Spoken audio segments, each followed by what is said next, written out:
नमस्कार विद्यार्थी मित्रांनो. पुन्हा एकदा आपले या ऑनलाईन तासिकेमध्ये सगळ्यांचे स्वागत. आपण 2 दिवस 24 आणि 25 तारखेला कार्यात्मक व्याकरण या घटकातला उपघटक वाक्यांचे प्रकार आपण अभ्यासलेला आहे. वाक्यांचे प्रकार 2 दिवस आपण पाहिलेत. आज आता इयत्ता 8वी स्कॉलरशिप मराठी विषयातलाच दुसरा जो घटक आहे त्या घटकाचं नाव आहे विरामचिन्हे. हा देखील एक स्कॉलरशिपसाठी शिष्यवृत्ती परीक्षेसाठी मार्क्स मिळवून देणारा अत्यंत सोपा असा घटक आहे. या ठिकाणी आपण चांगल्या प्रकारे जर उदाहरण सोडवले तर नक्कीच तुम्ही काय करणार आहे, तिथं मार्क सहजासहजी मिळवणार आहात. तर मुलांनो, आज आपण व्याकरणामधला काय पाहणार आहोत रे? उपघटक जो आहे तो अभ्यासणार आहोत. त्या घटकाचं नाव आहे विरामचिन्हे. आता बघा, विरामचिन्हे बघण्याआधी आपण थोडीशी माहिती घेऊया. विरामचिन्हे म्हणजे काय? बघा, चिन्ह आणि विराम जो घटक आपण अभ्यासणार आहोत त्या घटकाचा अर्थ आपल्याला माहित असणं अत्यंत गरजेचं आहे. विराम चिन्हे, विराम म्हणजे काय, चिन्हे म्हणजे काय? तर बघा, पहिलीपासून तर आता तुम्ही 8वीला आलात तर अनेक भाषांमध्ये विरामचिन्हाला अत्यंत महत्त्व आहे. कारण लेखन करताना विरामचिन्हांचं महत्त्व आपल्या लक्षात येत असतं. आता शब्द हे काय, शब्दांपासून वाक्य तयार होतं आणि त्या वाक्याचा अर्थ आपल्याला विचारात घ्यावा लागतो. अनेक शब्दांपासून काय बनलंय, वाक्य बनलंय आणि त्या वाक्याचा जर आपल्याला अर्थ लक्षात घ्यायचा असेल तर आपल्याला या ठिकाणी विरामचिन्हांचा महत्त्व किती आहे हे लक्षात घ्यावं लागेल. बघा, बऱ्याचदा मोठमोठाली वाक्य असतात आणि त्या मोठमोठ्या वाक्यामध्ये खूप मोठा अर्थ दडलेला असतो. मग जर ते मोठं वाक्य तुम्ही सरळ सरळ वाचलं तर तुमचा अर्थ लक्षात येणार नाही. त्यासाठी तुम्हाला काय करावं लागणार आहे, ते वाक्य वाचताना त्या वाक्याचा अर्थ विचारात घेऊन त्याचं वाचन करणं गरजेचं आहे. आणि हे वाचन करत असताना तुम्ही काय करावं लागणार आहे, तुम्हाला कुठेतरी थांबावं लागणार आहे. आणि हे जे तुम्ही या ठिकाणी थांबणार आहात या थांबण्यालाच काय म्हटलेलं आहे, विराम.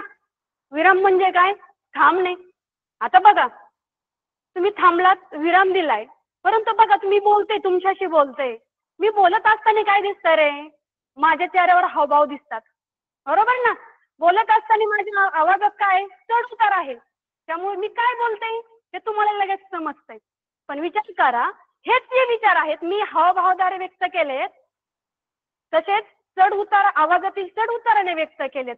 पण हेच विचार हात मनातील असे जर तुम्हाला लिहून दाखवायचं आहे तर त्यासाठी काय करावं लागेल, काही चिन्हांचा उपयोग करावा लागणार आहे, काही खुणा वापरावा लागणार आहेत.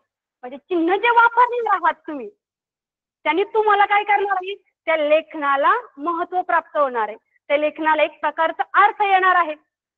मग ज्यावेळी हा अर्थ येत असतो सरळ सरळ बोललेलं लक्षात येत नाही. मग सगळी वाक्य सारखी असतात का, तर सगळी वाक्य सारखी नसतात. कधी कधी आपलं वाक्य कुठं थांबलंय, आपल्याला त्या वाक्यातून काय अर्थ सांगायचा आहे, पूर्णविराम कुठं द्यायचा आहे, प्रश्न कुठे विचारायचा आहे, तसंच उद्गार जे आहेत, मनातील भावना कशा प्रकारे व्यक्त करायच्यात, या सगळ्या गोष्टींचा विचार करणे अत्यंत गरजेचं आहे. आणि यासाठी या सगळ्यांचे जे चिन्ह असतात, ज्या खुणा असतात, यालाच काय म्हटलं रे मुलांना, विरामचिन्ह म्हटलंय. तर लक्षात आलंय विरामचिन्ह म्हणजे काय? बघा, विरामचिन्हाची व्याख्याच आहे. या ठिकाणी आपण बोलताना किंवा लिहिताना त्या लिहिण्याचा अर्थ नीट लक्षात यावा. बघा, लिहित असू किंवा बोलत असू, पण हे करत असताना, ते लिहित असताना त्या शब्दाचा अर्थ अत्यंत महत्वाचा आहे. हा अर्थ लक्षात यावा म्हणून शब्द वाक्य, आता काय सांगितलंय, शब्द आणि वाक्य यामध्ये कोठे थांबावे, किती वेळ थांबावे हे समजण्यासाठी वेगवेगळी चिन्हे किंवा काय करतात ते खुणा वापरतो. चिन्ह वापरतो, तसंच काय करतात, खुणा वापरतो. त्यांना विरामचिन्ह असे म्हणतात. शब्दांचा अर्थ नीट समजण्यासाठी, त्या वाक्याचा अर्थ नीट समजण्यासाठी ज्या चिन्ह वापरतो, ज्या खुणा वापरतो त्याला काय म्हणतात रे? विरामचिन्ह म्हणतात. आत्ताच तुम्हाला सांगितलंय विराम. विराम म्हणजे काय? या शब्दाचा अर्थ थांबणे, विश्रांती. मी सरळ सरळ सारखं तुमच्याशी बोलत राहिले तर तुम्हाला समजणार आहे का? तर वाक्यात काय सांगायचंय, त्या व्यक्तीला काय मत मांडायचंय हे समजत नसतं. त्यासाठी कुठेतरी प्रश्न विचारायचा असतो, थांबायचं असतं. मनातील भावना त्या आरोह तिथे असतात. त्याला काय म्हणतात? विराम म्हणतात. ज्या ठिकाणी थांबतोय आपण त्याला विश्रांती म्हणतात, विराम म्हणतात. आले लक्षात? मग आता या विराम चिन्हाचं महत्व काय आहे हे अत्यंत गरजेचं आहे. विरामचिन्ह वापरताना आपल्या दैनंदिन जीवनापासून शालेय जीवनामध्ये या विरामचिन्हांना काय महत्व आहे तर आपण समजून घेऊया. पहिलं महत्व काय? वाचताना विरामचिन्हांचे महत्व लक्षात घेऊन वाचन करता येणे हे एक कौशल्य आहे. त्यासाठी विरामचिन्ह चांगले आहे. आता बघा, तुम्ही एखादी व्यक्ती पाहिली असेल भाषण करताना, तर ती व्यक्ती सरळ सरळ 1 तास बोलतीये पण तिच्या चेहऱ्यावर हावभाव नाहीत, तिच्या बोलण्यामध्ये आरोह अवरोह नाहीत, ती सरळ बोलतीये. तुम्हाला म्हणता येईल का त्या व्यक्तीकडे कौशल्य आहे वाचण्याचं? तर अजिबात नाही. ज्यावेळी ती व्यक्ती बोलत असते त्यावेळी तिच्या त्या शब्द फेक कशी आहे, ती कुठं थांबतीये, चेहऱ्यावर एक्सप्रेशन कसे आहेत, सगळेच वाक्य सारखी नसतात. त्याच्यामध्ये कुठंतरी शब्द अपूर्ण राहिलेला असतो, कधीतरी वाक्य पूर्ण झालेलं असतो, कधी कधी जोश कुठेतरी वाक्यात असतो नाही का. तुम्ही इतिहासामध्ये अनेक वाक्य अभ्यासतात नाही का, तर त्याने जोश तुमच्यामध्ये निर्माण होतो. हे कौशल्य आहे. हे काय? विरामचिन्हांचा वापर लक्षात घेऊन वाचन करणे हे कौशल्य आहे आणि ते आपल्याला जमलं पाहिजे. त्याने ज्ञान आपल्याला त्याचं हवं. दुसरं म्हणजे वाचन करताना अर्थ लक्षात घेऊन योग्य ठिकाणी आपण थांबतो. अर्थ काय गरज आहे? लक्षात घेणं गरजेचं आहे. प्रश्न विचारलाय लगेच पुढचं वाक्य सुरू केलंय, जमेल का? नाही. ज्या ठिकाणी आपण प्रश्न विचारलाय त्यावेळी त्या व्यक्तीकडून तुम्हाला थांबावं लागतं. तर त्या व्यक्तीकडून तुम्हाला कशाची अपेक्षा असते? प्रश्न विचारल्यावर उत्तराची अपेक्षा असते. म्हणजे तुम्हाला काय करायचं असतं? अर्थ लक्षात घेऊन योग्य ठिकाणी आपण थांबतो. या थांबण्यालाच विराम म्हणतात. आले लक्षात? कारण त्या व्यक्तीकडून उत्तराची अपेक्षा थांबणं गरजेचंच असतं, म्हणून त्याला काय म्हणतात? विराम. तिसरं महत्व विराम चिन्हांचं, वाचन करताना आपण कधी कधी अगदी कमी वेळ थांबतो, कधी जास्त वेळ थांबतो. कधी काय करतो आपण? कमी वेळ थांबतो, कधी जास्त वेळ थांबतो. ते वाक्यच तसं असतं. जास्त वेळ थांबणं सुद्धा योग्य नसतं आणि कमी वेळ थांबणं सुद्धा योग्य नसतं. वाचन करताना दोन्ही गोष्टी लक्षात घ्यायला हव्यात. कधी जास्त वेळ थांबायचंय, कधी कमी वेळ. पण हे कशावर अवलंबून आहे? जे वाक्य आपण उद्गारतो, जे वाक्य त्याच्यावर ते अवलंबून असतं. आता हे दाखवण्यासाठी विरामचिन्ह वापरतात. नंतर बघणारच आहोत. प्रश्न विचारणे. आपल्याला काय करायचं रे? चौथं महत्व काय आहे विरामचिन्हांचं? प्रश्न विचारायचा आहे. मग आपल्या प्रश्न विचारताना आपल्या चेहऱ्यावर काय पाहिजे? हावभाव पाहिजे, किंवा त्याच्याकडे बघून त्या व्यक्तीला ते उत्तर देता आलं पाहिजे. आनंद. जर आनंद झालाय तर तो तुमच्या कशात येतो? चेहऱ्यावरून लक्षात येतो. पण हा आनंद जसा चेहऱ्यावरून दाखवायचा असतो ना, तसं मुलांना चिन्हामध्ये सुद्धा दाखवता येतो. आश्चर्य व्यक्त करणारे काही शब्द आहेत.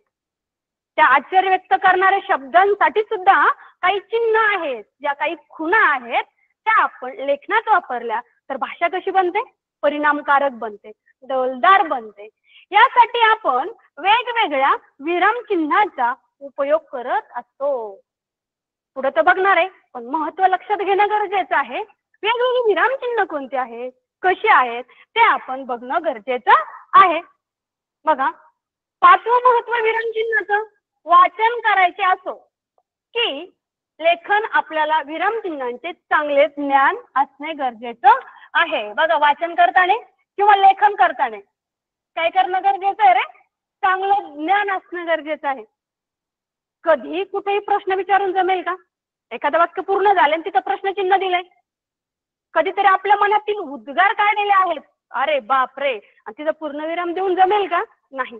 त्यासाठी आपल्याला वाचन करायचं असो किंवा लेखन करायचं असो, तुम्ही खूप असे इयत्ता जर 7वी 8वीचं पुस्तक तुम्ही मराठीचं वाचलं तर खूप असे तुम्हाला समजून घेऊया, लक्षात ठेवूया, तसेच चला ओळखूया असे काही उत्तरं दिलेत. ते कशासाठी असतात? आकलनासाठी. काही विरामचिन्हाचे जे घटक आहेत 7वी पर्यंत त्या भाषाच्या पुस्तकामध्ये एक काही उत्तरे अशी दिलीत की विरामचिन्ह न वापरता तुम्हाला त्याचं काय करायला लावलेलं आहे? वाचन करायला लावलेलं आहे. काही उतारा तोच उतारा विरामचिन्ह घालून कशा प्रकारे वाचन करता येईल ते पण दाखवून दिलेलं आहे आणि आपण ते घेतलेलं आहे. प्रत्येक विषय शिक्षकांनी ते घेतलेलं असेल. म्हणजेच काय तर चांगले ज्ञान हवे ते लेखन असो किंवा वाचन असो. 6वं महत्व काय आहे? विरामचिन्हांचा वापर केल्याने वाक्याचा अर्थ स्पष्ट होतो. बरोबर? बोलताना तर ठीक आहे, समजून घेऊ शकतो, चेहऱ्यावरून दिसू शकतो, अवरोहातून दिसू शकतो. पण विचार करा, जर लेखन असेल आणि लेखनात जर विरामचिन्हच नसतील तर वाक्याचा अर्थ स्पष्ट होईल का? त्या व्यक्तीला काय विचारायचंय, त्या व्यक्तीचं मत काय आहे हे समजणार नाही. त्यासाठी लेखन करताना काय करणं गरजेचं आहे? विरामचिन्हांचा वापर करत असताना त्या वाक्य जे आहे तो आशय जो आहे त्याचा अर्थ स्पष्ट होतो. विरामचिन्ह नसल्यास वाचक गोंधळतो. बघा, त्या दिवशी मी तुम्हाला सहजासहजी माझ्या वर्गातील मुलांना सांगितलं होतं, एक शब्द असा आहे, आता बघा हे छोटासा आहे, विरामचिन्ह नाही पण चिता आणि चिंता. तुम्ही काय म्हणतात रे?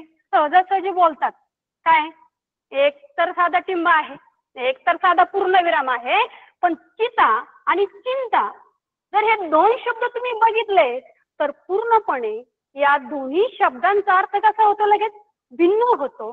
त्यासाठी लेखन करताना प्रत्येक गोष्ट भाषा विषयात तर अत्यंत महत्वाची असते, म्हणून वाचक गोंधळू नये. वाचक म्हणजे कोण? वाचन करणारा गोंधळू नये यासाठी काय केलं जातं रे? विरामचिन्ह किंवा विरामचिन्हाचं ज्ञान असणं अत्यंत गरजेचं आहे. आणि वाचन लेखन विरामचिन्ह म्हणजे भाषेचे मार्गदर्शक चिन्ह. मार्गदर्शक कोणाला म्हटलं जातं? आपल्याला जे मार्ग दाखवतात. दैनंदिन जीवनापासून तुम्हाला सांगितलं, भविष्यात जोपर्यंत तुम्ही स्पर्धा परीक्षा देणार आहात तोपर्यंत सुद्धा हा घटक तुम्हाला अत्यंत उपयोगाचा आहे. आणि या चिन्हामुळे आपल्याला भाषा विषयात काय मिळतं? मार्गदर्शन मिळतं. ती वाचन, लेखन आणि संभाषण या तिन्ही गोष्टी अधिक प्रभावी करतात. तुम्हाला जर वक्तृत्व करायचं असेल, तुम्हाला कुठं आपले विचार मांडायचे असतील तर तुम्हाला विरामचिन्हाचं ज्ञान असणं अत्यंत गरजेचं आहे. कारण वाचन असू, लेखन असू आणि संभाषण असू, जर विरामचिन्ह न घालता या तिन्ही गोष्टी जर तुम्ही केल्या तर त्या वाचनाला, त्या लेखनाला अर्थ राहणार नाही. त्यासाठी आपली भाषा प्रभावी करण्यासाठी, आपलं लेखन प्रभावी करण्यासाठी किंवा संभाषण असू ते प्रभावी करण्यासाठी विरामचिन्हांचं महत्व अत्यंत गरजेचं आहे. अर्थपूर्ण बनतात. तो वाक्य असेल, तो आशय असेल, विरामचिन्ह घालण्याने ते काय बनतात रे? अर्थपूर्ण बनतात. विरामचिन्ह नसल्यास वाक्याचा अर्थ बदलू शकतो, चुकीचा अर्थ लागू शकतो. जर विरामचिन्ह घातलं नाहीच तर काय होऊ शकतं? वाक्याचा अर्थ बदलू शकतो. ठीक आहे, विरामचिन्ह घातलं नाही तर वाक्याचा अर्थ बदलू शकतो, पण विरामचिन्ह अयोग्य ठिकाणी घातलं तरी सुद्धा काय होईल म्हणून वाक्याचा अर्थ बदलू शकतो. आलंय लक्षात? पुढचं बघा. अशा प्रकारे विरामचिन्हाचं महत्व समजून घेऊन आपलं लेखन आहे ते अधिक प्रभावी बनवणं अत्यंत सोपं आहे. त्यासाठी ही विरामचिन्ह कोणती आहेत, मराठीत कोणकोणती विरामचिन्ह आपण वापरायला पाहिजे किंवा वापरणार आहोत, विरामचिन्ह केव्हा वापरायचे आहेत, आपली जी विरामचिन्ह आपण म्हणतो ते विरामचिन्ह काय रे?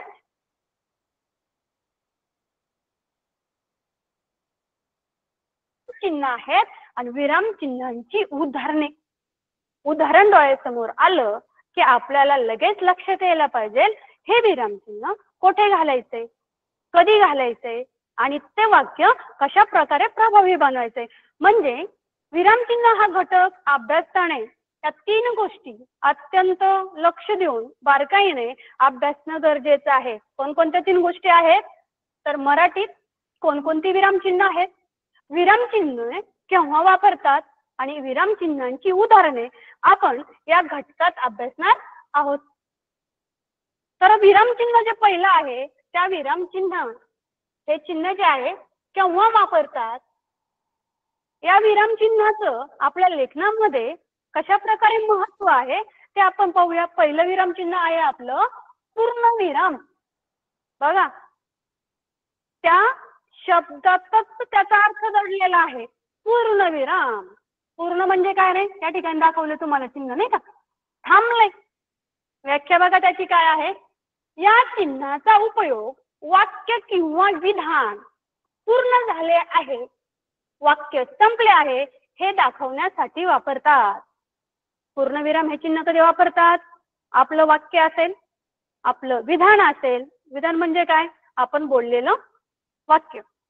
ते कुठं संपलंय किंवा संपलेलं आहे हे दाखवलंय, किंवा माझं बोलून झालंय, आता मला पुढे बोलायचं नाही, त्यासाठी कोणतं चिन्ह वापरतात रे?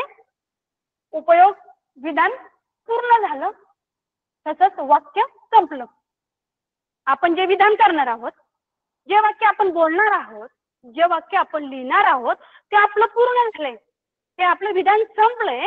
त्यासाठी कोणतं चिन्ह वापरतात मुलांनो? विराम. थांबून घ्यायचंय. तुमच्या भाषेत तुम्ही काय देतात? तिथं टिंब देतात, डॉट देतात नाही का? त्या चिन्हाचं बघा कसं आहे ते, पूर्णपणे असं आहे.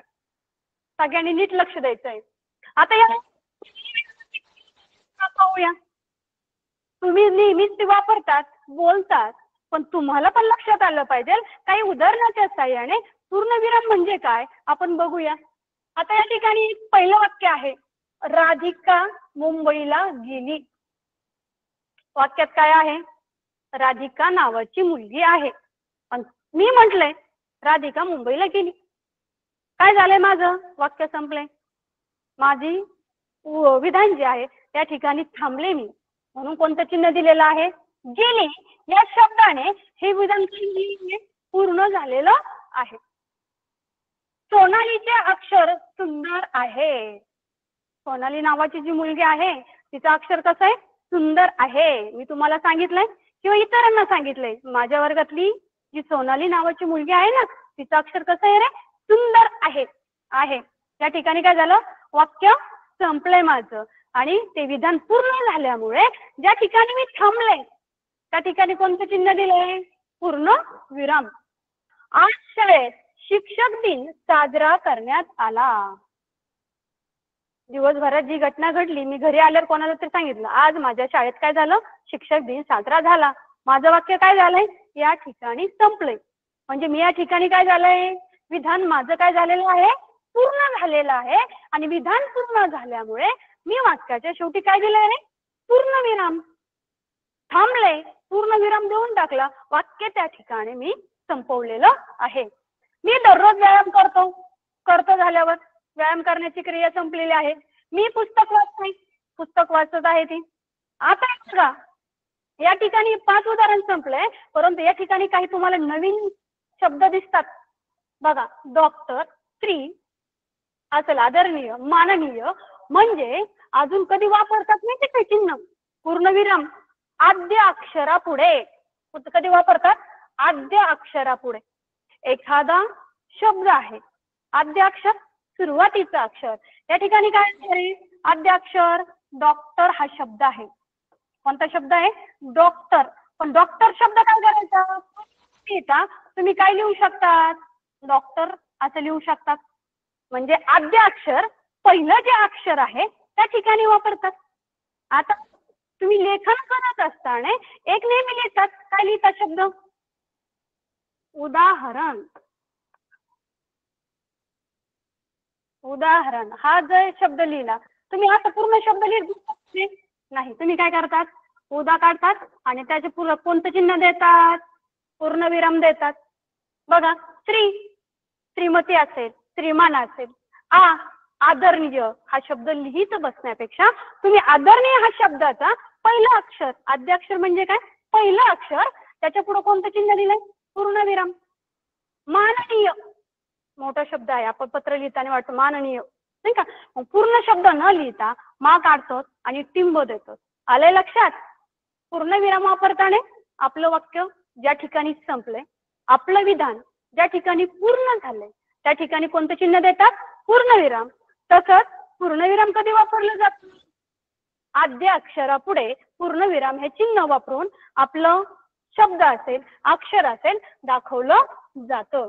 आलंय लक्षात? पूर्णविराम हे चिन्ह कधी वापरतात आणि केव्हा वापरतात. पुढचं विराम चिन्ह आहे अर्धविराम. पुढचं चिन्ह कोणतं आहे रे? अर्धविराम.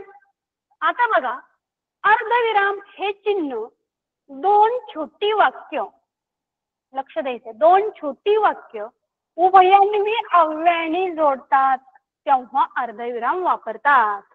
दोन छोटी वाक्य काल पाहिलं आपण ना, कोणत्या वाक्यामध्ये दोन छोटी वाक्य जोडली जातात? तर केवळ वाक्य जे असतं, संयुक्त वाक्य जे असतं त्यामध्ये दोन छोटी वाक्य एकत्र केली जातात आणि ते कशाने जोडली जातात? जोडवाक्य तयार करण्यासाठी काही उभयान्वी अव्ययाने जोडली जातात. त्यावेळी कोणतं चिन्ह वापरतात? अर्धविराम. दोन छोटी वाक्य जोडताना जे उभयान्वी अव्यय वापरलं जातं त्यावेळी कोणतं चिन्ह वापरतात? अर्धविराम. बघा, काही उदाहरणांच्या सहाय्याने अर्धविराम चिन्ह कधी वापरायचं ते बघूया. मी घरी जातो, तू पण घरी जा. बघा, मी घरी जातो, तू पण घरी जा. पण काय आहे? उभयान्वी अव्यय. गड आला पण सिंह गेला. एक गोष्ट सांगायची आहे, गड आला आनंद झाला पण सिंह गेला. पण हे त्या ठिकाणी काय वापरलंय? त्याच्या पूर्वी उभयान्वी अव्यय लावायच्या पूर्वी काय वापरलंय रे? या ठिकाणी अर्धविराम चिन्ह वापरलेलं आहे. आकाशात जेव्हा ढग दिसू लागतात तेव्हा मोर नाचू लागतो. बघा, आकाशात जेव्हा ढग दिसू लागतात, थांबलो या ठिकाणी, नाही का? आपण विराम घेतलाय, अर्धविराम, अर्धवाक्य झालंय आणि नंतर कोणतं चिन्ह वापरलंय? कोणतं शब्द वापरलाय? उभयान्वी अव्यय वापरलंय. मोर नाचू लागतो. मोर कधी नाचू लागतो? जेव्हा आकाशात काळे ढग दिसू लागतात. ज्यावेळी आपलं अर्धवाक्य झालेलं आहे त्यानंतर उभयान्वी अव्यय वापरून पुढचं वाक्य जोडलेलं आहे. काय? दोन छोटी वाक्य. दोन छोटी वाक्य. मोर नाचू लागला हे एक वाक्य आहे आणि आकाशात जेव्हा ढग दिसू लागतात हे एक वाक्य आहे. ही दोन कशी आहेत? दोन छोटी छोटी वाक्य आहेत आणि ते जोडण्यासाठी उभयान्वी अव्यय वापरलाय. पण ते दोन छोटी वाक्य जोडताना कोणतं चिन्ह वापरलंय रे? कोणतं? अर्धविराम. माणसाने स्वाभिमानी असावे परंतु अहंकारी असू नये. अहंकारी असू नये हे एक छोटं वाक्य आहे. माणसाने स्वाभिमानी असावे हे दोन छोटी वाक्य जोडताना कोणतं चिन्ह वापरलंय? अर्धविराम. तो खूप अभ्यास करत होता तरी सुद्धा काय झालं? नापास झाला. तो नापास झाला, तो खूप अभ्यास करत होता. हे दोन छोटी छोटी वाक्य आहेत आणि हे दोन छोटी वाक्य जोडताना उभयान्वी अव्यय वापरण्यापूर्वी कोणतं चिन्ह वापरलं या ठिकाणी? अर्धविराम. या चिन्हांचा वापर केल्याचा आपल्या लक्षात येतं. म्हणजे अर्धविराम चिन्ह कधी वापरतात? दोन छोटी वाक्य जोडताना उभयान्वी अव्ययाचा वापर करून काय केलं जातं? जोडताना हे अर्धविराम चिन्ह वापरलं जातं. तिसरा चिन्ह जो चिन्ह जे आहे ते स्वल्पविराम. तिसरं चिन्ह कोणतं आहे आपलं? स्वल्पविराम. आता हे स्वल्पविराम चिन्ह कधी वापरलं जातं? एकाच जातीचे अनेक शब्द, आता एकाच जातीचे अनेक शब्द लागोपाठ आल्यास स्वल्पविराम चिन्ह वापरतात. उदाहरण तर बघणारच आहोत. एका जातीचे कोणकोणते शब्द किंवा कोणत्या एका जातीचे शब्द आले म्हणजे आपण या चिन्हाचा वापर करू शकतो. तसंच हाक मारताना नावापुढे किंवा संबोधनापुढे ज्यावेळी आपण एखाद्या व्यक्तीला हाक मारतो किंवा संबोधतो, संबोधन म्हणजे काय? त्या व्यक्तीच्या नावाने मुलांनो हे संबोधन झालं त्यावेळी स्वल्पविराम चिन्ह वापरतात. पण एकाच जातीचे शब्द साधं साधं उदाहरण पाहूया. आता कोणकोणते शब्द किंवा हे, की, असे यासारख्या शब्दांनी दोन वाक्य जोडताना सुद्धा काय केलं जातं? स्वल्पविराम चिन्ह वापरलं जातं. आता एकाच जातीचे शब्द कसे? आईने सफरचंद, केळी, संत्रे, सीताफळ, आंबा हे फळाचे एकाच प्रकारचे शब्द आहेत. ज्यावेळी हे एकाच त्याच्यातले शब्द असतात, एकाच जातीचे असतात. साधं साधं आपल्या वर्गात मुलं आहेत भरपूर. आपण सहज म्हणलं सोनाली, रमेश, शीतल, सुरेश असे शब्द घेतले, सॉरी नावं घेतली मी. हे सगळे नावं घेताना मी काय करणार, एकाच जातीचे आहेत, मुलांची नावं घेतलेली आहेत. त्यावेळी कोणतं चिन्ह वापरलं जातं? स्वल्पविराम. कोणतं? स्वल्पविराम चिन्ह वापरलं जातं. तसंच दुसरं काय म्हटलं की हाक मारताना नावापुढे किंवा संबोधनापुढे गांधीजी म्हणाले चले जाओ. गांधीजी काय म्हणाले? चले जाओ. पुढचं आहे मला नाटक, कथा, कादंबऱ्या अजून पुस्तकांची नावे घेऊ शकतात. मोठमोठे पुस्तकांची आवडतात. मग जेव्हा नाटक झाल्यावर स्वल्पविराम, कथा झाल्यावर स्वल्पविराम, कादंबऱ्या झाल्यावर स्वल्पविराम. एकाच जातीचे वाचण्याची पुस्तकं आहेत, अनेक पुस्तकांची नावं तुम्ही घेतली किंवा मला मराठी, गणित, इतिहास, भूगोल इत्यादी विषय आवडतात. जेव्हा तुम्ही विषयांची नावं घेणार आहात त्या प्रत्येकामध्ये काय येणार आहे रे? स्वल्पविराम हे चिन्ह येणार आहे. तर बघा आता मधुकर म्हणाला इकडे ये.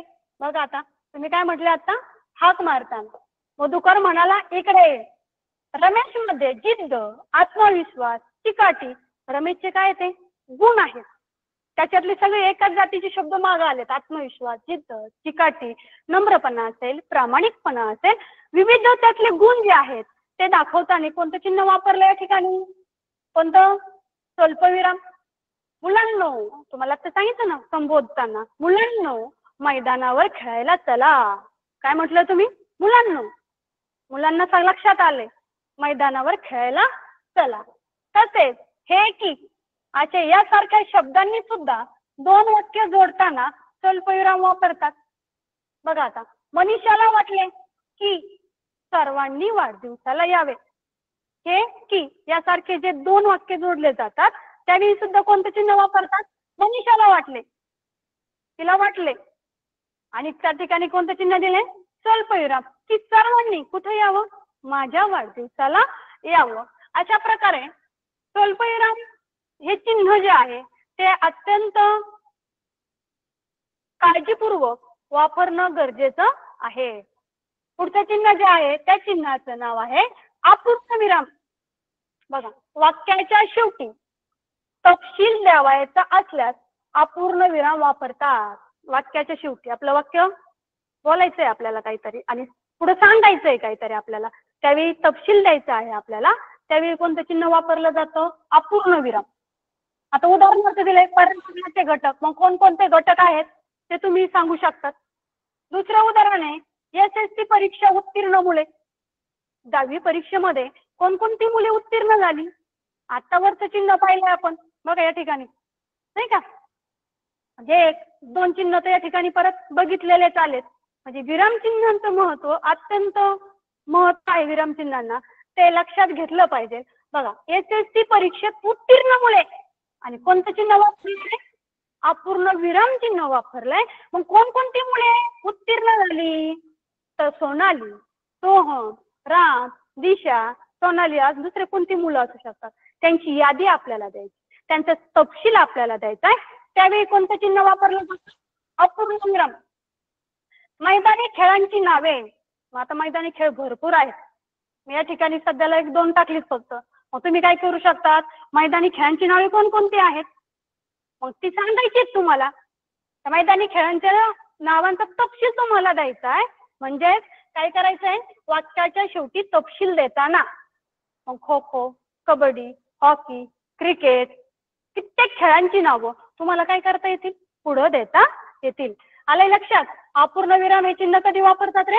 वाक्याच्या शेवटी तपशील द्यायचा असल्यास अपूर्ण विराम हे चिन्ह वापरलं जातं. पुढचं चिन्ह आहे आणि हे कधी वापरतात ते आपल्याला बघायचं आहे. पुढचं चिन्ह आहे प्रश्न चिन्ह. आपण कालच्या याच्यात पाहिले वाक्यांच्या प्रकारामध्ये सुद्धा काय पाहिलं होतं आपण? पाहिलेलं आहे. वाक्यात जर प्रश्न विचारला असेल तर वाक्याच्या शेवटी काय देतात? प्रश्न चिन्ह देतात. भाषा अशी आहे की भाषेचा वापर प्रत्येक विषयात होत असतो, म्हणून भाषेचं ज्ञान असणं अत्यंत गरजेचं असतं. प्रश्नचिन्ह कधी वापरायचं? तर आपल्याला काय करायचं असेल, एखाद्या वाक्यात असेल, एखाद्या व्यक्तीला असेल, आपल्या घरात असेल, बाहेर असेल, आपल्याला त्या व्यक्तीचा काय करायचं असतं, प्रश्न विचारायचा असतो. आणि त्यावेळी काय केलं जातं, वाक्याच्या शेवटी शेवटी बरं का प्रश्नचिन्ह दिलं जातं. तसंच बोलणाऱ्याच्या मनातील भावना स्पष्ट होतात.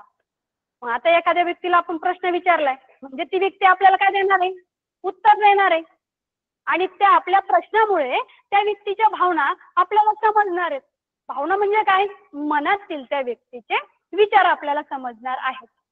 बघा, हे लक्ष्मी, आता कोणतं वापरलं आपण, स्वल्पविराम. बघा, आपण संबोधतो त्यावेळी, तू चालली आहेस तरी कोठे, कुठे, तू चालली आहेस तरी कोठे. ज्यावेळी तुम्ही लक्ष्मीला प्रश्न विचारलाय, लक्ष्मी तू कोठे चालली आहे, आणि त्यावेळी ज्या ठिकाणी वाक्य संपलंय, वाक्याच्या शेवटी कोणतं चिन्ह आलंय, प्रश्नचिन्ह. कोणतं आलंय, प्रश्नचिन्ह. चिन्ह अत्यंत बारकाईनं पाहणं गरजेचं आहे. तुम्हाला जर फक्त प्रश्नचिन्ह म्हटलं, स्वल्पविराम म्हटलं, की डोळ्यासमोर ते चिन्ह, ती खूण जी आहे त्याची, ती लक्षात येणं गरजेचं आहे. ज्यावेळी तुम्ही तिला विचारलंय त्यावेळी तिच्या भावना काय होणार आहे, ती सांगणार आहे तिला कुठं जायचंय. लगेच ती तुम्हाला उत्तराच्या स्वरूपात ती सांगणार आहे. शाळा केव्हा सुरू होईल. बघा, केव्हा या प्रश्नाने काय केलंय, तुम्हाला प्रश्न विचारलाय, शाळा केव्हा सुरू होईल. वाक्यात संपलंय, चिन्ह कोणतं दिलंय, प्रश्नचिन्ह. ती व्यक्ती सांगणार आहे, हा शाळा कधी सुरू होणार आहे, 1 जून पासून होतील, 15 जून पासून होतील. म्हणजेच काय येणार आहे, त्या व्यक्तीची जी भावना आहे ती तुमच्यापर्यंत त्या प्रश्नाच्या स्वरूपाने पोहोचणार आहे. म्हणजेच वाक्याच्या शेवटी काय विचारलंय, प्रश्न विचारलाय, आणि चिन्ह कसं आहे, प्रश्न चिन्ह दिलेलं आहे. आपल्या देशाचे पंतप्रधान कोण आहेत, आपल्या देशाचे पंतप्रधान कोण आहेत, आणि शेवटी काय दिलंय, प्रश्न चिन्ह. कोण या शब्दाने काय उत्तर अपेक्षा आहे आपल्याला, की ते पंतप्रधान कोण आहेत, ती व्यक्ती ते उत्तर सांगणार आहे. कोण आहे रे तिकडे, कोण आहे रे तिकडे, शेवटी काय दिले, प्रश्नचिन्ह. प्रश्नार्थक शब्द. मग आता हे जे प्रश्न विचारले जातात त्यासाठी काही कोणताही शब्द टाकून जमेल का, त्यासाठी काही शब्द असतात, त्या शब्दांच्या सहाय्याने तुम्ही प्रश्न विचारू शकतात. का, कधी, कुठे, कसा, कोण, कोणता, कशाला, हे शब्द वापरून त्या व्यक्तीकडून काय करू शकणार, तुम्ही उत्तर मिळू शकणार. किंवा या शब्दांच्या सहाय्याने तुम्ही काय करणार आहे, प्रश्न विचारणार आहात. म्हणजे प्रश्नचिन्ह अत्यंत सोपं आहे, कारण वाक्याच्या शेवटी ते काय असतं रे, चिन्ह त्या ठिकाणी पाहायला मिळतं. बघा, पुढचं चिन्ह कोणतं आहे, उद्गार चिन्ह. आता हे सुद्धा आपण कधी पाहिलं, तसं पाहिलं तर वाक्याच्या प्रकारामध्ये उद्गारवाचक वाक्य आपण पाहिले नाही का. बघा, भाषा कुठं कुठं आहे, भाषाचा संबंध सगळीकडेच आहे. उद्गार चिन्ह सगळ्यात महत्वाचं लक्षात ठेवायचंय. उद्गार चिन्ह कसं आहे रे, एक दंडक आहे आणि त्याच्या खाली काय आहे, पूर्णविरामासारखं गोल आहे. हे लक्षात ठेवायचंय, कारण सगळ्यात सोपं ओळखायला प्रश्नचिन्ह, उद्गार चिन्ह सोपं आहे. मग हे चिन्ह कधी वापरतात, भाषा प्रभावी करण्यासाठी या चिन्हाचा अत्यंत उपयोग होतो. आनंद, तुम्ही आनंद जेव्हा होतो ना तेव्हा सुद्धा उद्गार, कारण आनंद सहजासहजी नाही. आनंद ही गोष्ट अशी आहे की अचानकच काहीतरी चांगलं घडतं आणि आनंद होत असतो. तसंच आश्चर्य, आश्चर्य काही नेहमीच असतं का, एखादी गोष्ट आपल्यासमोर अचानक येते आणि आपल्याला तिचं काय वाटतं, आश्चर्य वाटतं. दुःख, दुःख सुद्धा प्रत्येकाच्या आयुष्यात नेहमीच नसतं, अचानक काहीतरी दुःखाचे प्रसंग येतात. ती सुद्धा काय मनातील एक भावना आहे, आणि ती भावना असेल चीड असो, राग असेल, अशा प्रसंगी आनंद असो, दुःख असो, चीड असो, राग असो, कोणत्या स्वरूपाची भावना, भावना म्हणजे काय, मनातील विचार असतील किंवा आपले शब्द असतील, वाक्य असेल, तोंडातून बाहेर पडतात सहजासहजी, त्याला विचार करून पाडायचे नसतात. म्हणजेच मनातील भावना व्यक्त करणाऱ्या शब्द, मनातील भावना आपल्या व्यक्त करणारे जे शब्द असतात, शब्दाच्या वाक्याच्या शेवटी उद्गार चिन्ह वापरतात. शब्दाच्या तसंच वाक्याच्या शेवटी, वाक्याच्या शेवटी पण येतं उद्गार चिन्ह आणि जे शब्द असतात कोणते, मनातील भावना व्यक्त करणारे, मग ते शब्द कोणते आहेत? आनंद, आश्चर्य, दुःख, चीड, राग, असे अनेक शब्द आहेत बघा. तुम्ही ज्यावेळेस उदाहरणं सोडवताल ना तेव्हा तुमच्या लगेच लक्षात येईल. काही उदाहरणं बघूया आपण. वा, तू चांगले काम केले आहेस. बघा आता या ठिकाणी एक शब्द आलाय. एखाद्याचं काम तुम्हाला आवडलंय, मग तुम्ही काय म्हणता? वा. कोणता शब्द आलाय? वा. तर काय, शब्दाच्या नंतर जे चिन्ह वापरलंय ते कोणतं चिन्ह वापरले रे? उद्गार चिन्ह वापरले. बापरे, केवढा मोठा अजगर. तुम्ही अचानक अजगर बघितलाय आणि तुमच्या तोंडून पटकन शब्द पाहिजे काय? बापरे. बापरे हा शब्द कित्येक ठिकाणी येऊ शकतो. साधं एक उदाहरण घेतलंय. एखादा ऍक्सिडेंट झाला, तुम्ही जर अचानक पाहिला तर तिथं सांगावं लागत नाही. उद्गार, ती भावना अचानकपणे तुमच्या तोंडातून बाहेर पडलेली असते. मग ते वाक्य असेल, शब्द असेल, अजगर. काय झालंय? वाक्याच्या शेवटी कोणतं चिन्ह वापरलंय? उद्गार चिन्ह. तसंच त्या शब्दाच्या शेवटी, शब्दानंतर उद्गार चिन्ह. शब्द, छान भाषण केलेस, नाही का? आता आम्हाला सवय लागलेली आहे. मुलं पुढे गेले, ते आले का लगेच पटकन ते भाषण ऐकलं की मनात आपोआप होतं, शब्बास, छान केलंस. ती व्यक्ती असेल, ती विद्यार्थी असेल, समोर आला का शब्बास, छान केलंस, वा, छान बोलली का, पटकन वा शब्द निघून जातो. म्हणजे हे सुद्धा काय, त्या व्यक्तीला आनंद व्यक्त असेल, आश्चर्य असेल, छान. कधी एखादी व्यक्ती बोललीच नाही, ती अचानक पुढे येऊन बोलली, लगे आश्चर्य, वा छान बोललीस, शब्बास, छान बोललीस. शेवटी उद्गार चिन्ह. अरे रे, फार वाईट घडले. एखादी घटना, काय म्हटलं या ठिकाणी? दुःख. अरे रे, फार वाईट घडले. मग अरे रे शब्दाने काय केलं? ते दुःख व्यक्त केलं, ती भावना व्यक्त झाली, पण त्या शब्द उद्गार चिन्ह. तसंच वाक्याच्या शेवटी उद्गार चिन्ह वापरले.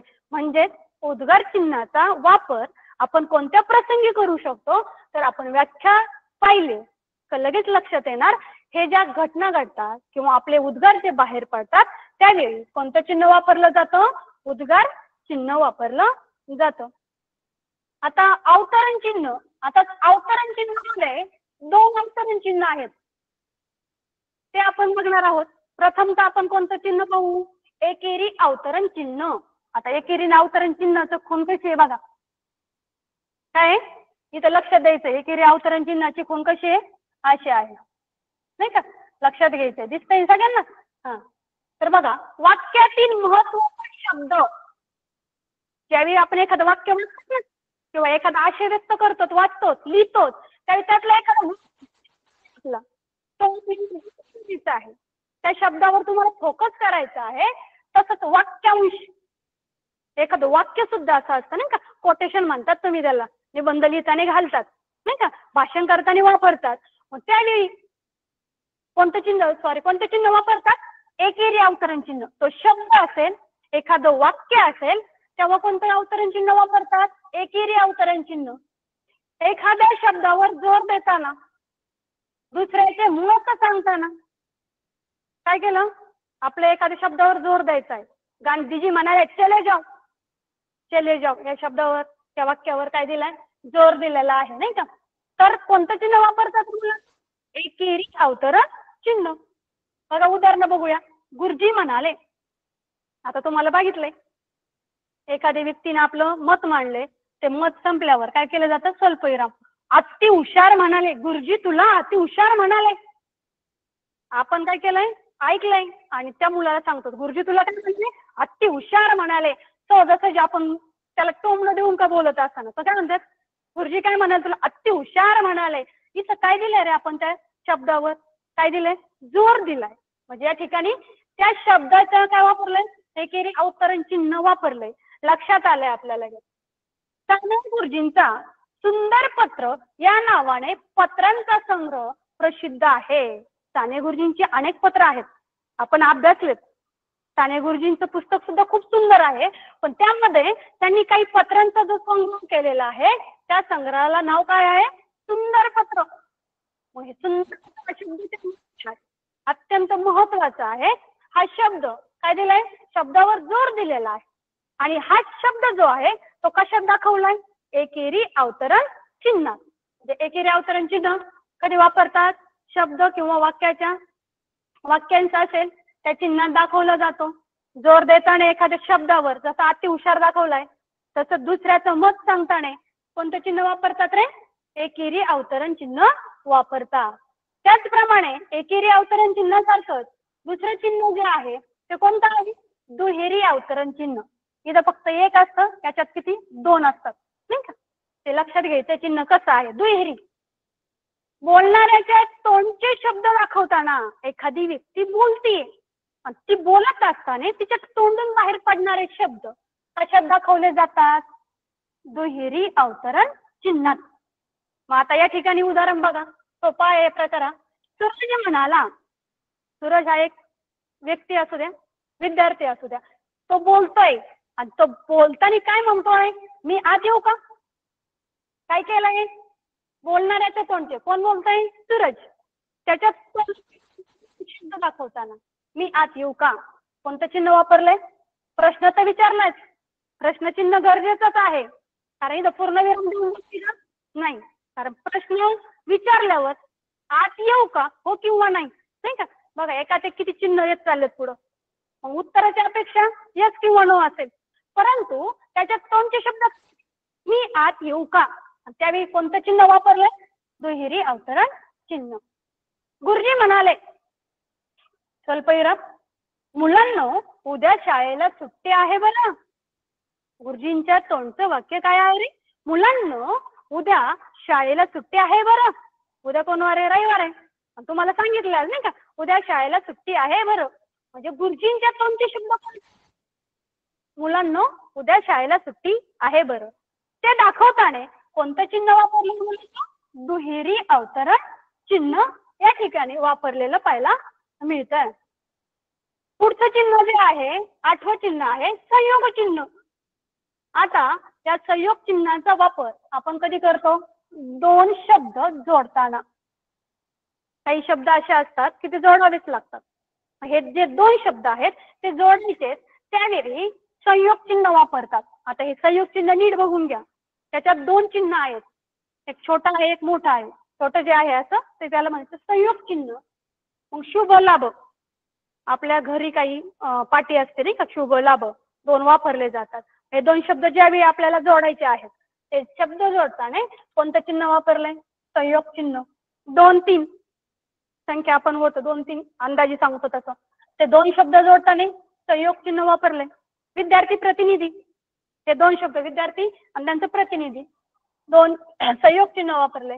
ओळीच्या शेवटी शब्द अपुरा राहिल्यास या चिन्हाचा वापर करतात. आता हे अत्यंत गरजेचं आहे. हे तरी आपण क्वचित कधीतरी वापरतो, पण ओळीच्या शेवटी आपलं लेखन दररोज चालू आहे आणि आपण ज्यावेळी त्या वहीवर लिहित असतो, लिहिता लिहिता एक मोठा शब्द तुम्हाला लिहायचा आहे. काय लिहायचंय तुम्हाला? सुस्वागतम शब्द तुम्हाला लिहायचा आहे. आणि आता तुमचं इथं पेज संपलंय. काय करतात तुम्ही? त्या ठिकाणी कोणतं चिन्ह वापरतात? काय म्हटलंय? ओळीच्या शेवटी शब्द अपुरा, सुस्वाग आणि तुमचा तम शब्द राहिलाय. तुम्हाला इथं जागा आहे का? नाही. त्याच वेळी ओळीच्या शेवटी तुम्ही संयोग, याचा जास्त वापर आपण लेखनामध्ये करत असतो. म्हणजे ओळीच्या शेवटी जर शब्द आपला अपुरा राहिल्यास कोणतं चिन्ह वापरतात? संयोग चिन्ह. मला पावसात भिजायला आवडतं. आता या ठिकाणी मी वाक्य दिलं होतं पण ते शेवटी गेलं नाही, म्हणून तुम्हाला काय केलंय? सुस्वागतम शब्द लिहून दिला. ते ओळीच्या शेवटी एखादा आवडता शब्द लिहायचा आहे, आवड झालं ड ते राहिलं आपलं, तर आपण ओळीच्या शेवटी काय करू शकतो? संयोग चिन्ह देऊ शकतो. पुढचं चिन्ह आहे बघा, हे चिन्ह तुम्हाला दिसेल कशासारखं नाही? संयोग चिन्हासारखंच वाटतंय नाही का? तसं संयोग चिन्हच आहे, पण याच्यात थोडासा फरक आहे. संयोग चिन्ह जसं वापरतात तसं अपसारण चिन्हाचा वापर सुद्धा आपण आपल्या लेखनामध्ये करत असतो. कधी करतो? तर वाक्यातील एखादा शब्द, बघा वाक्य आपण बोलतो, वाक्य आपण लिहितो लेखन करताना, किंवा संकल्पनेविषयी त्याच वाक्यात स्पष्टीकरण देतात. एखाद्या शब्दाचं आपल्याला काय करायचंय? स्पष्टीकरण द्यायचंय. एखादी संकल्पना तुम्हाला समजून सांगायची आहे, त्यावेळी कोणतं चिन्ह देतात? अपसारण चिन्ह देतात. बोलता बोलता विचार मालिका तुटल्यावर. मला जायचं होतं पण मी पुढे बोललेच नाही. म्हणजे माझी काय सांगायचंय मला काहीतरी, पण काहीतरी झालं किंवा सांगू का नको आणि माझं बोलण्याची विचार मालिका जी आहे ती काय झाली, तुटली. आणि त्या ठिकाणी थांबली मी. त्या ठिकाणी कोणतं चिन्ह वापरतात? अपसारण चिन्ह. बघा, मी गेलो पण सांगायचंय त्याला, मी गेल्यावर काय घडलंय, त्या ठिकाणी काय झालंय किंवा झालं नाही हे सांगायचंय, पण ते काय झालं, अपुरच राहिले. बोलता बोलता काय झालंय, राहिले. आता बघा, हे कधी आहे, विचार मालिका तुटल्यावर. बोलता बोलता आपलं थांबलोत आणि आपल्याला पुढचं बोलायचं काय, आपलं मन राहिलं, त्यावेळी संयोग चिन्ह. बघा, आता तुम्हाला काय सांगितलं होतं, आपल्याला काय करायचंय, एखादी घटनेविषयी किंवा त्याविषयी सांगायचंय काहीतरी. ते मोठे झाड ज्या खाली बसून आपण जेवलो, ते वादळ उन्मळून पडले. तुम्हाला काय करायचंय, ही घटना सांगायची आहे. तुम्ही पाहिले का कधी कधी मुद्द्यावरून गोष्ट तयार करा, तुम्हाला असतं नाही का, कथा लेखन मध्ये असतं. त्या ठिकाणी मग एक राजा डॅश दिला जातो, तो परदेशी गेला डॅश दिला जातो, नंतर काही दिवसांनी त्याचं परत येणं डॅश दिला जातो. मग ज्यावेळी आपल्याला तिथली घटना समजून सांगायची आहे, काय घडलंय ते छोट्यातून तुम्हाला मोठं मांडायचंय, काय करायची, ती संकल्पना स्पष्टीकरण करायची. त्या संकल्पनेविषयी तुम्हाला सांगायचंय की एक ते मोठं झाड होतं, आम्ही जिथं होतो शाळेत असू इथं त्या ठिकाणी एक मोठं झाड होतं, त्या मोठ्या झाडाखाली बसून आम्ही काय करायचो, सगळेजण त्या ठिकाणी जेवलो होतो किंवा जेवत असायचो. मात्र वादळ आल्यामुळे त्या वादळात ते जे मोठं झाड होतं ना, त्या खाली बसून जेवायचो, ते झाड उन्मळून पडलं. पावसामुळे काय झालं, ते पडलं. ही संकल्पना तुम्हाला मांडायची, त्या संकल्पनेविषयी तुम्हाला स्पष्टीकरण द्यायचंय. त्यावेळी सुद्धा कोणतं चिन्ह वापरतात, अपसारण चिन्ह वापरलं जातं. आलंय लक्षात?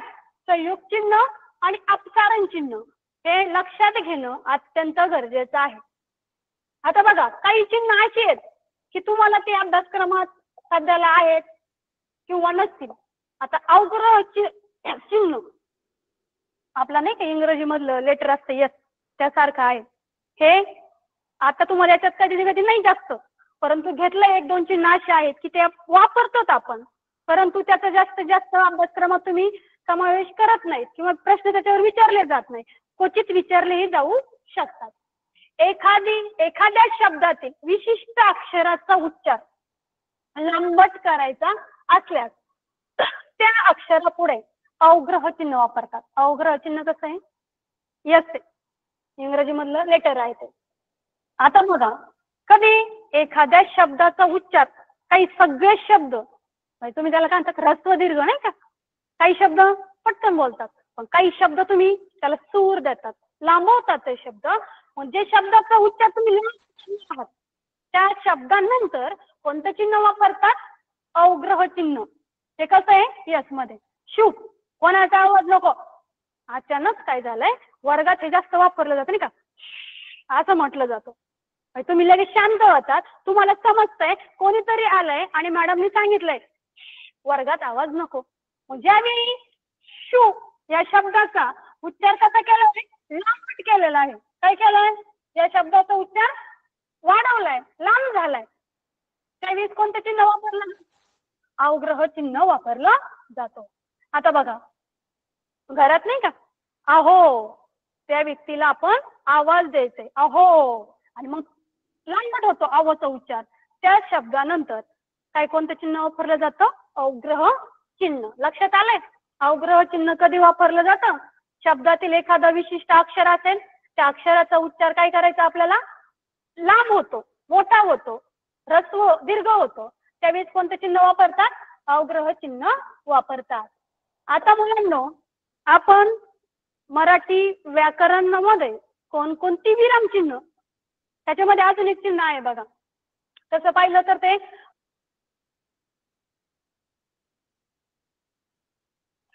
कधी असतं, एखादा अभंग असेल, एखादी ओवी असेल, ते पूर्ण झाले, ते कडवं झाले नाही का, त्याच्या शेवटी हे एक चिन्ह वापरलं जातं, दंड नाही का.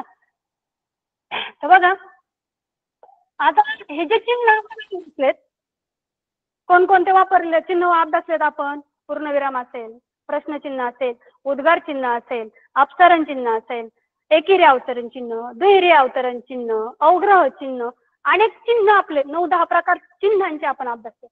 आता आपण त्याच्यावरच काही प्रश्न सहजासहजी तुम्हाला लगेच जमले पाहिजे, उत्तर तुमचे तयार पाहिजे.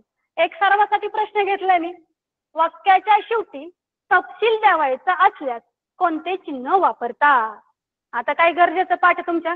व्याख्या किंवा ते चिन्ह कधी वापरतात हे लक्षात येणं गरजेचं आहे. बघा बरं, सांगा बरं, वाक्याच्या शेवटी तपशील द्यायचा असल्यास कोणतं चिन्ह वापरतात? प्रश्नचिन्ह तर तुम्हाला कालच सांगितले. काही पर्याय काय करायचे असतात? पटकन बाद. प्रश्नचिन्ह नाही, उद्गार चिन्ह नाही. कोणतं चिन्ह वापरतात? आलंय लक्षात? आता अर्धविराम कधी वापरतात? अपूर्ण विराम. तर याचं उत्तर अर्धविराम नाही, तर कोणतं आहे? अपूर्ण विराम. वाक्याच्या शेवटी काय द्यायचं तुम्हाला? तपशील. विषय सांगायचे. उदाहरणार्थ, मला मराठी, गणित, इंग्रजी हे विषय सोपे जातात. त्यावेळी काय केलं जातं? अपूर्ण विराम हे चिन्ह वापरलं जातं. आता दुसरा प्रश्न बघा तुम्ही. आत्ताच झालेला आहे आपला चिन्हांचा प्रकार. बघा, अपसारण चिन्ह केव्हा वापरतात? तिचे चिन्ह आहे ना, अपसारण चिन्ह, हे केव्हा वापरतात? बघा बरं. पर्याय पहिला, पूर्ण अर्थाच्या वाक्याच्या शेवटी. ज्यावेळी आपलं वाक्य पूर्ण संपतंय त्यावेळेस कोणतं वापरलं होतं रे? पूर्णविराम. आता वाक्याच्या अपसारण चिन्ह येईल का? म्हणजे हा पर्याय चुकीचा. वाक्याच्या पुढे तपशील द्यावायचा असल्यास आत्ताच पाहिले कोणतं चिन्ह, म्हणजे हे पण नाही. बोलता बोलता विचार मालिका तुटल्यावर आणि दोन राहिलेत, दोन शब्द जोडताना. आता या दोन्हीपैकी तुम्हाला ठरवायचंय, बोलता बोलता विचार मालिका तुटल्यावर वापरायचंय की दोन शब्द जोडताना. मग आपल्याला लक्षात येईल दोन शब्द जोडताना कोणतं चिन्ह वापरतात? संयोग. जसं शुभ लाभ, विद्यार्थी प्रतिनिधी, अनेक शब्द आहेत. मग हे सुद्धा चुकीचं आहे. आत्ताच सांगितल्याप्रमाणे बोलता बोलता आपली विचार मालिका तुटली. आपल्याला सांगायचंय गड आला पण सिंह गेला. पण थांबलोत आपण, पण सिंह गेला आपलं सांगायचंच राहिलं. वापरू शकतो. म्हणजे उत्तर काय आहे आपलं रे? बोलता बोलता विचार मालिका तुटल्यावर अपसारण चिन्ह वापरलं जातं. पुढचा प्रश्न सगळ्यांनी वाचायचं आहे आधी. आता या प्रश्नाचं जे उत्तर असणार आहे त्याची अपेक्षा तुमच्याकडून आहे. काहींचं सोडूनही झालं असेल नाही का? मनातील तीव्र भावना व्यक्त करणाऱ्या शब्दाच्या शेवटी कोणते चिन्ह देतात? मनातील तीव्र भावना कालपासून पाहिले, काल आपण पाहिलं नाही का? कोणतं चिन्ह वापरतात? आता हे आहे स्वल्पविराम. स्वल्पविराम द्यायचं म्हणलं तीव्र भावना आले का? अजिबात नाही. म्हणजे तर गेलंय. प्रश्नचिन्ह तर नाही, कारण प्रश्न विचारलेलाच नाही या ठिकाणी.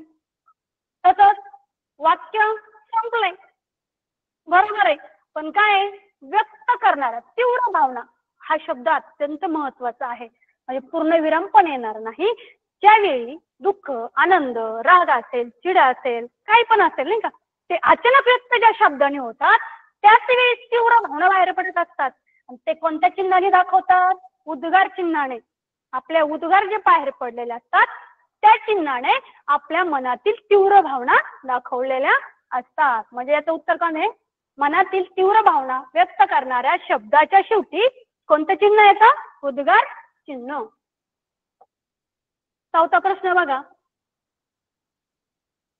एखाद्या शब्दावर जोर द्यायचा असल्यास कोणते विराम चिन्ह वापरतात? आता हे पण लय महत्वाचं आहे. एखादा शब्द जोर द्यायचा. आता शेवटच झालं आपलं, काही चिन्ह पाहिलेत आपण, पण एकेरी की दुहेरी आहे बघा तुम्ही. आता एखाद्या शब्दावर जोर द्यायचा असल्यास कोणते विराम चिन्ह वापरतात ते शोधायचंय तुम्ही. कोणतं वापरते? काय करायचंय? पर्यायाचं निरीक्षण करायचंय. दोन पर्याय आपण काढूनच टाकलेत, कारण आपल्याला माहित आहे अवतरणची नाही, म्हणजे हा पण गेला, हा पण गेला. या दोन्हीपैकी आपल्याला काय करायचं आहे? ठरवायचं आहे कोणता चिन्ह आहे, एकेरी अवतरण चिन्ह आहे की दुहेरी आहे. तर आपण आत्ताच अभ्यासलंय, जर एखाद्याच्या तोंडचे शब्द ज्यावेळी तो मांडतोय, भावना मांडतोय, त्यावेळी दुहेरी असतं. पण एखादा शब्द त्याच्यावर जोर द्यायचाय. काय सांगितलं होतं? गुरुजी तुला अति हुशार म्हणाले. शब्दच घेतलाय, त्या शब्दावर जोर दिलाय. म्हणजेच काय केलं? शब्दावर जोर दिला त्यावेळी कोणतं चिन्ह वापरलं तुम्ही? एकेरी अवतरण चिन्ह.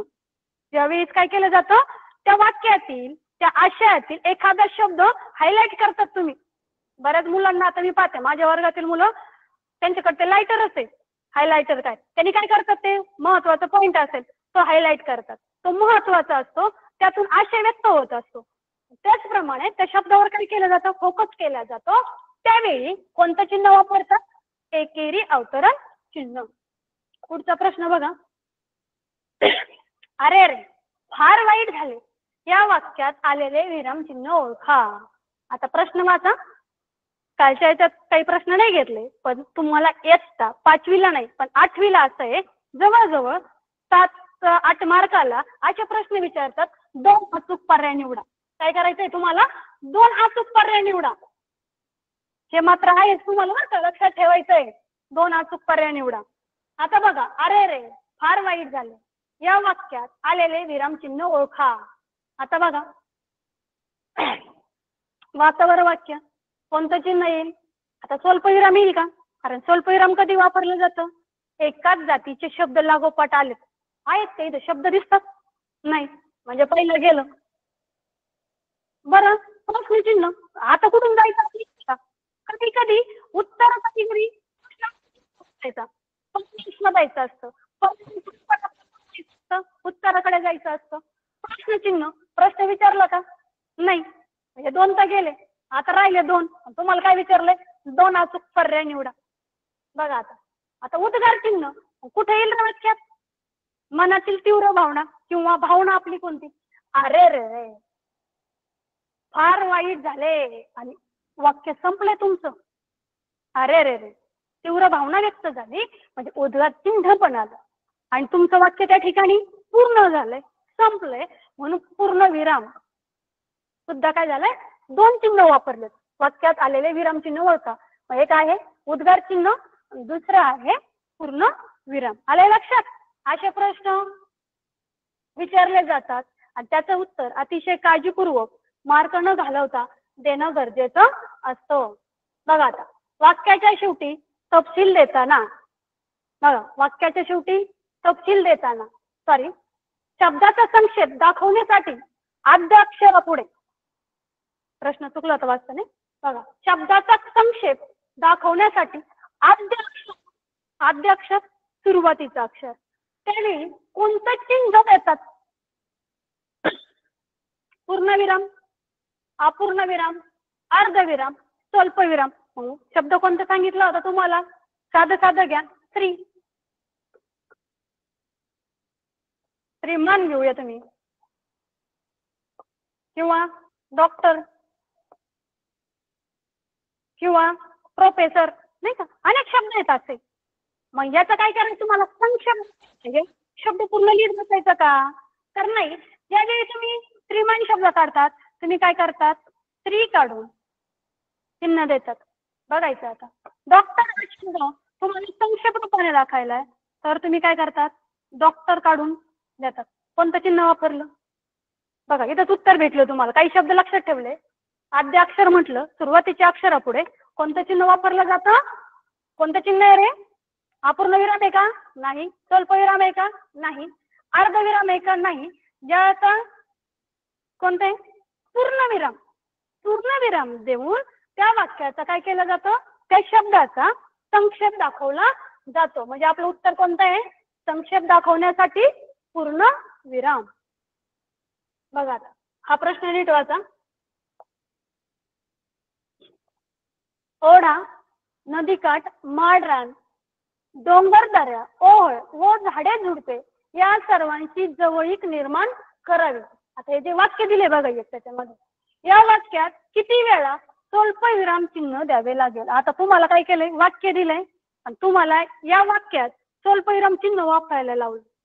मग आता स्वल्पविराम कधी वापरतात हे आपण शिकलो, माहित असणं गरजेचं आहे की एकाच जातीचे शब्द लागोपाठ आल्यास, लागोपाठ म्हणजे एकावर एक एकामागे एक आल्यास कोणतं चिन्ह देतात, स्वल्पविराम. आता आपल्याला पर्याय जायचं आहे का, प्रश्न वाचायचा आहे. स्वल्पविराम कुठं कुठं देता येईल, बघा ओढा, नंतर नदीकाठ, नंतर माळरान, डोंगरदऱ्या, ओघळ व झाडे झुडपे. आता बघा, आता ओ इथं आलं असतं पण इथं काय दिलंय, ओघळ व झाडे झुडपे. इथं चिन्ह येईल का, कारण व या काय केलं उभयने अव्ययने तो शब्द जोडला गेलेला आहे, मग तिथं येणार नाही. किती चिन्ह आले रे, स्वल्पविराम किती, 1 2 3 4 आहे का पर्याय 4. बघ किती वेळा वापरले स्वल्पविराम या वाक्यामध्ये, 4 वेळा वापरलेला आहे. खालीलपैकी अवग्रह चिन्ह कोणते.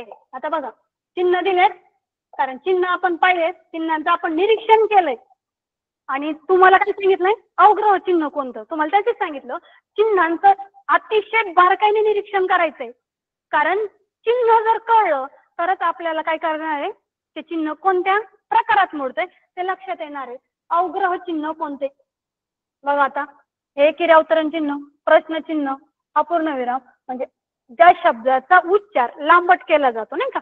अहो तुम्हाला सांगितलं शब्द नाही का, हे शब्द जे आहेत त्यांनी आपलं त्या शब्द जो आहे त्यावेळेस कोणतं चिन्ह वापरलेलं आहे, अवग्रह चिन्ह. जे यस आहे ना, शी सुद्धा म्हणतो आपण, शी काय घाण नदी, नदीचा उल्लेख पाहून शीनं सुद्धा काय केलं जातं, हे चिन्हाचा त्या शब्दाचा उच्चार लांबवलेला असतो, दीर्घ केलेला असतो. म्हणजे कोणतं आहे अवग्रह चिन्ह, पर्याय क्रमांक 1. 9वा प्रश्न आहे, उद्या काय तो निर्णय कळेल. वरील वाक्यात शेवटी कोणते चिन्ह द्याल. सरळ सरळ वाक्य दिले, तुम्हाला काय करायचंय, पर्यायातून कोणतं चिन्ह त्या वाक्यात योग्य ठिकाणी बसेल किंवा वापरावं लागेल ते पाहिजे. उद्या काय तो निर्णय कळेल, वरील वाक्यात कोणते चिन्ह द्याल. आता बघा, उद्गार चिन्ह, प्रश्नचिन्ह, पूर्णविराम. आता प्रश्नचिन्ह, उद्या काय तो निर्णय कळेल, प्रश्न विचारला का नाही, म्हणजे पहिला पर्याय गेला. उद्गार चिन्ह, कोणती एखादी भावना प्रगट झाली का आपल्या मनातील, नाही, म्हणजे उद्गार गेला. मग आता पूर्णविराम येऊ शकतो. अवतरण चिन्ह, अवतरण चिन्ह 2 प्रकारे वापरलं जातं नाही का, एखाद्याचे तोंडचे शब्द असतील किंवा एखाद्या शब्दावर जोर दिला असेल, म्हणजे अवतरण चिन्ह पण नाही. म्हणजे उद्या काय तो निर्णय कळेल, साधं साधं उदाहरण आहे, साधं साधं विधान आहे. ज्यावेळी साधं विधान असतं, संपलेलं असतं, पूर्ण वाक्य झालंय, त्या ठिकाणी कोणतं चिन्ह वापरतात, पूर्णविराम. म्हणजे या वाक्याच्या शेवटी कोणतं चिन्ह येईल, पूर्णविराम. आपलं उत्तर आहे पर्याय क्रमांक 3. पुढचा प्रश्न, ऐश्वर्या म्हणाली सुट्टीत मी चांगला अभ्यास करेल. वरील वाक्यात कोणते चिन्ह द्याल. ऐश्वर्या म्हणाली सुट्टीत मी चांगला अभ्यास करेल. प्रश्न आहे का, नाही, पहिलं तर गेलं. उद्गार चिन्ह, उद्गार आहेत का, नाही, उद्गार नाही, पण तिचे ते मनातले तीव्र आहेत का, ते नाही. पूर्णविराम, पूर्णविराम तर त्यांनी दिलेलाच आहे, परंतु या ठिकाणी एक असं चिन्ह आहे अवतरण चिन्ह. आता या ठिकाणी फक्त काय केलं, एकेरी किंवा दुहेरी दिलं नाही. तुम्ही हे उत्तर तुमचं असू शकतो नाही का. बघा, ऐश्वर्या म्हणाली सुट्टीत मी चांगला अभ्यास करेल. आपण आत्ताच बघितलंय, एकेरी अवतरण चिन्ह कधी असतं, एखादा शब्द किंवा एखादं वाक्य असेल ते सांगायचंय, पण या ठिकाणी बोलणाऱ्याच्या तोंडचं शब्द विधान ज्यावेळी बाहेर पडतंय त्यावेळी कोणतं चिन्ह वापरतात, दुहेरी अवतरण चिन्ह वापरलं जातं. या ठिकाणी अवतरण चिन्ह आपलं उत्तर आहे, पण या ठिकाणी कोणतं येईल रे, ऐश्वर्या म्हणाली. ऐश्वर्या काय म्हणाली, सुट्टीत मी चांगला अभ्यास करेल. तिच्या तोंडचं विधान आहे, तिच्या तोंडचे उद्गार आहेत, ते बाहेर पडलेले आहेत. म्हणजे या ठिकाणी कोणतं चिन्ह येणार आहे, दुहेरी अवतरण चिन्ह या ठिकाणी येणार आहे नाही का. तिच्या तोंडचं शब्द या ठिकाणी बाहेर पडलेले आहेत. म्हणजे आपलं उत्तर काय आहे, पर्याय क्रमांक 4. अशा प्रकारे मुलांनो, आजच्या या ऑनलाईन तासिकेमध्ये आपण काय केलंय, विरामचिन्ह, विरामचिन्हांचं आपल्या लेखनात, वाचनात किती महत्व आहे. विरामचिन्ह जर वापरलं नाही तर वाचक जो असतो, वाचक म्हणजे कोण, वाचन करणारा, तो नक्कीच गोंधळला जातो. म्हणून त्याचं महत्व भाषा विषयात तर अत्यंत महत्वाचं आहे. आपली भाषा परिणामकारक करता येते, पुढची व्यक्ती जी आहे आपलं म्हणणं व्यवस्थित ऐकून घेते, त्यासाठी वेगवेगळ्या प्रकारची विरामचिन्ह आपण काय केलेली आहेत, आज अभ्यासलेली आहेत. आता या विरामचिन्हामध्ये कोणाला काही अडचण असेल तर काय करायचंय, व्यवस्थित सगळ्यांनी विचारायचं आहे. मॅडम, लय भारी शिकवलं मला. माझं नाव आदिती आहे, मला समजलंय.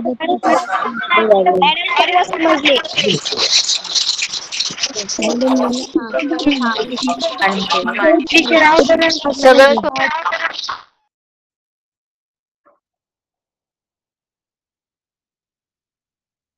बंद केलं.